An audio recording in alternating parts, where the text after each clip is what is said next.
Hello అండి. Welcome back to jlmdelights. ఈరోజు ఈ వీడియోలో స్వీట్ పొటాటో పరాటా అంటే చిలకడ దుంపతో పరాటా అనేది ఎలా చేయాలి అని మీతో షేర్ చేసుకోబోతున్నాను. నేను చెప్పిన సేమ్ ప్రాసెస్ ఫాలో అయితేనండి ఈ పరాటాలు అనేవి చాలా టేస్టీగా ఇంకా చాలా సాఫ్ట్గా కూడా ఉంటాయి. ముందుగా ఒక మిక్సింగ్ బౌల్లోకి ఉడికించి తొక్క తీసి పెట్టిన చిలకడ దుంపలను చిన్న చిన్న ముక్కలుగా కట్ చేసుకొని తీసుకోండి. ఇప్పుడు వీటిని పేస్ట్‌లా చేసుకోవాలి. పేస్ట్‌లా చేశాక 1.5 టేబుల్ స్పూన్ల పచ్చిమిర్చి ముక్కలను తీసుకోవాలి. మీరు తీసుకున్న పచ్చిమిర్చి అనేవి చాలా కారంగా ఉంటే మాత్రం 1 టేబుల్ స్పూన్ తీసుకుంటే సరిపోతుంది. నెక్స్ట్ 1 టేబుల్ స్పూన్ చిన్నగా కట్ చేసుకున్న కరివేపాకు, 2 టేబుల్ స్పూన్లు చిన్నగా కట్ చేసుకున్న కొత్తిమీర, 1 టేబుల్ స్పూన్ అల్లం వెల్లుల్లి పేస్ట్, టేస్ట్‌కి తగ్గట్టు salt, 3/4 table spoon garam masala, 1/2 table spoon కారం. ఆల్రెడీ పచ్చిమిర్చి వేసాం కాబట్టి కారం తక్కువగా తినేవాళ్ళు 1/4 టేబుల్ స్పూన్ వేసుకుంటే సరిపోతుంది. అలాగే 1/4 టేబుల్ స్పూన్ వాముని ఇలా అరచేతిలో వేసుకుంటూ వీడియోలో చూపిస్తున్నట్టు ఒకసారి ఇలా నలుపుకుంటూ వేసుకుంటే ఫ్లేవర్ అనేది చాలా బాగుంటుందండి. ఇప్పుడు వీటినన్నిటిని బాగా మిక్స్ చేసుకోవాలి. మిక్స్ చేశాక ఇప్పుడు 2.5 కప్పులు గోధుమ పిండిని యాడ్ చేసుకోవాలి.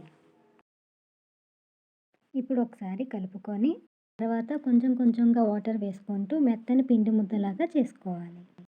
పరాటాలు అనేవి సాఫ్ట్గా ఇంకా టేస్టీగా ఉండాలనుకుంటే పిండి ముద్దను మాత్రం మెత్తగా కలుపుకోవాలి. ఇప్పుడు 1 టేబుల్ స్పూన్ ఆయిల్ని పిండి ముద్దకి అప్లై చేసి ఒక 15 నిమిషాల పాటు పక్కన పెట్టేయండి. 15 నిమిషాలు అయ్యాక పిండి ముద్దను మరొక్కసారి మిక్స్ చేసుకోవాలి. పిండి నానటం వల్ల చాలా సాఫ్ట్గా ఉంటుంది. ఇప్పుడు చిన్న బాల్ సైజ్ పిండి ముద్దను తీసుకొని రౌండ్గా చేసి పొడి పిండిలో డిప్ చేసి మధ్య మధ్యలో కొంచెం కొంచెంగా పిండిని వేసుకుంటూ రోల్ చేసుకోవాలి. పరాటాలు అనేవి బాగా థిక్గా రోల్ చేయకూడదండి, అలా అని మరీ పల్చగా రోల్ చేయకూడదు. థిక్గా రోల్ చేసుకుంటే పరాటాలు అనేవి సరిగ్గా ఉడకవు. అలా అని మరీ పల్చగా రోల్ చేసుకుంటే అప్పడాల్లాగా చాలా హార్డ్గా వస్తాయి.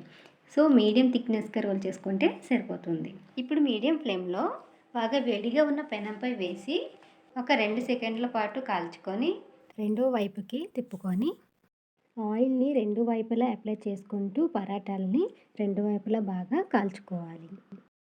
అంతేనండి, ఎంతో టేస్టీ అయిన స్వీట్ పొటాటో పరాటాలు అనేవి రెడీ అయిపోయాయి. ఆలు కుర్మాతో మాత్రమే కాకుండా ఉల్లికారంతో కూడా చాలా బాగుంటాయండి. మీరు కూడా మీ ఇంట్లో తప్పకుండా ట్రై చేసి మీకు ఎలా కుదిరింది అనేది కింద కామెంట్ సెక్షన్లో నాతో షేర్ చేసుకోండి. ఈ వీడియో కానీ మీకు నచ్చినట్లయితే లైక్ చేయండి, మీ ఫ్రెండ్స్ అండ్ రిలేటివ్స్కి షేర్ చేయండి.